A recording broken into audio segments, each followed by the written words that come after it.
Hello, I'm Roger Baker, Stratfor's Senior Vice President for Strategic Analysis at RANE. This podcast is brought to you by Stratfor Worldview, RANE's premier digital publication for objective geopolitical intelligence and analysis. Sign up for our free Worldview newsletter at worldview.stratfor.com.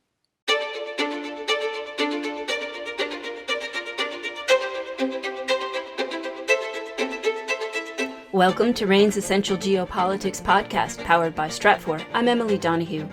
The drought in the western United States is likely to last at least through the fall of 2021, and RANE may not even end the conditions there that have been building for decades, such as density, higher temperatures, and changes in rain and snow patterns.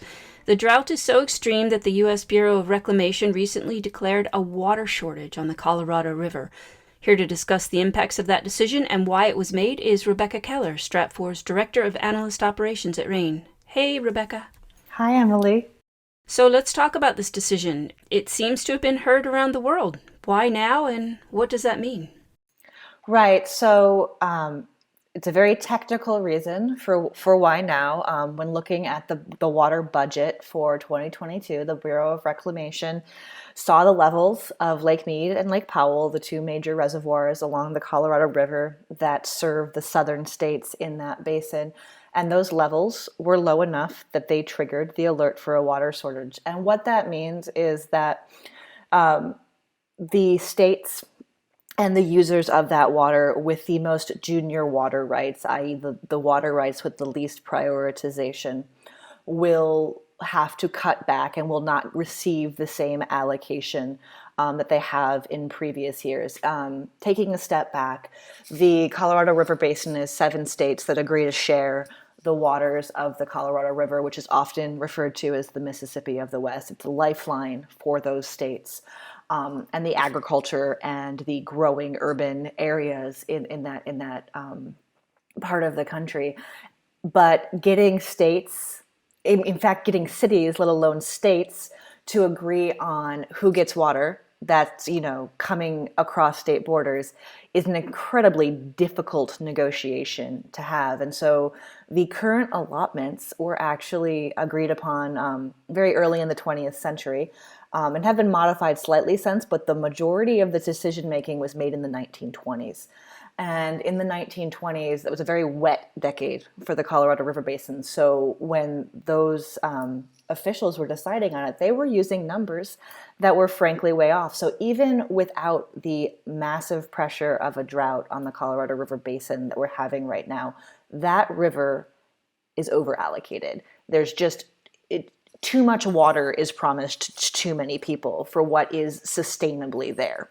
And so this has been a looming issue that the Bureau of Reclamation, that those states, especially Arizona, California, and Nevada, knew that they were going to have to deal with in the coming decades.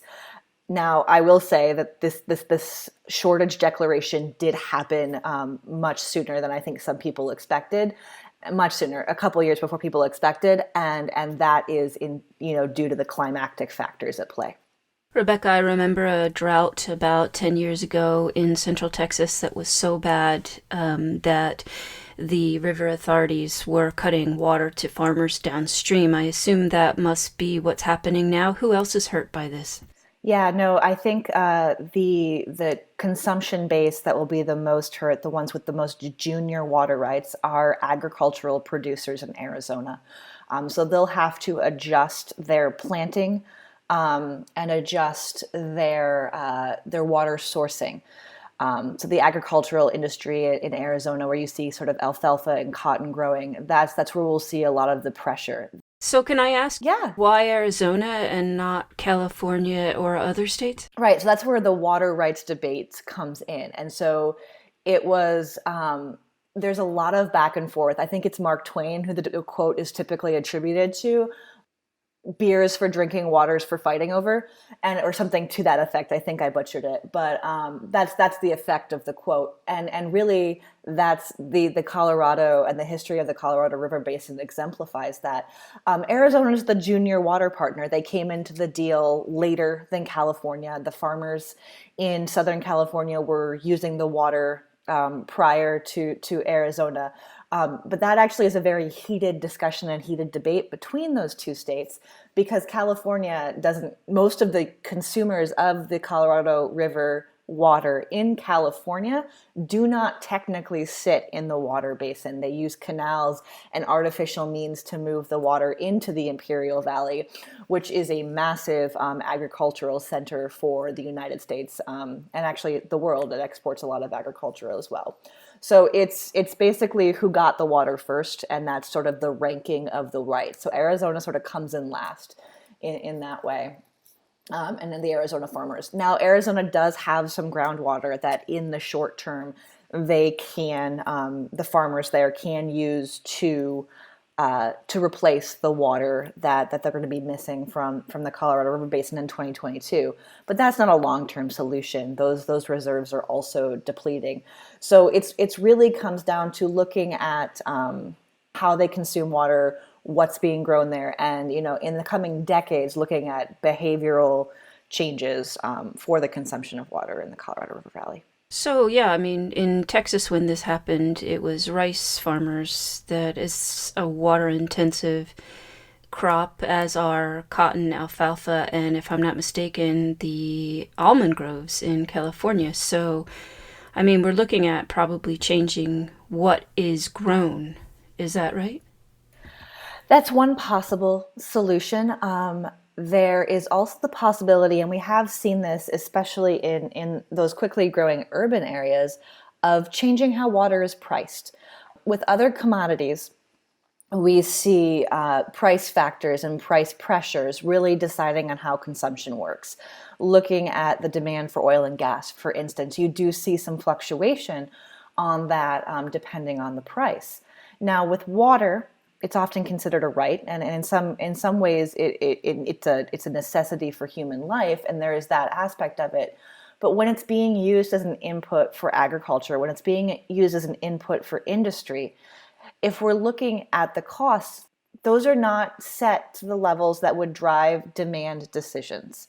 And so if we need to have water, if we need to conserve water and look at ways to conserve water and better, more responsibly use our water resources, not just in the Colorado River Basin, but elsewhere in the country and even in the world. Countries, states, localities need to look at pricing water more effectively as a tool to adjust that water demand and that water usage. So what comes next?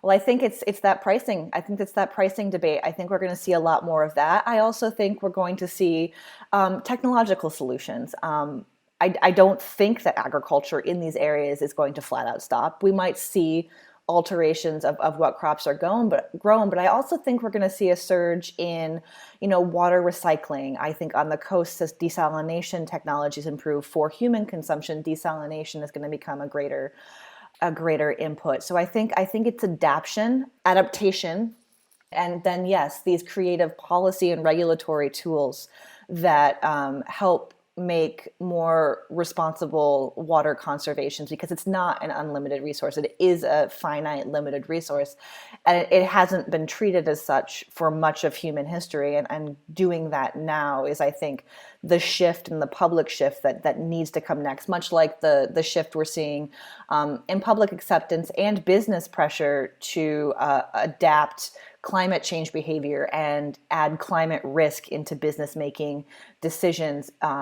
Water availability, water as a commodity, that kind of risk, and factoring that into decisions of urban planning, of agricultural planting decisions, that's going to be an increasingly important factor in a lot of those business decisions. Rebecca Keller is Stratfor Director of Analyst Operations at RANE. Thank you so much, Rebecca. Thanks, Emily. Stay ahead of the state of water supplies around the U.S. and the world and how they contribute to global geopolitics. Sign up for the free Worldview newsletter from RANE. Find out more at worldview.stratfor.com. That's worldview.stratfor.com. I'm Emily Donahue. Thanks for listening.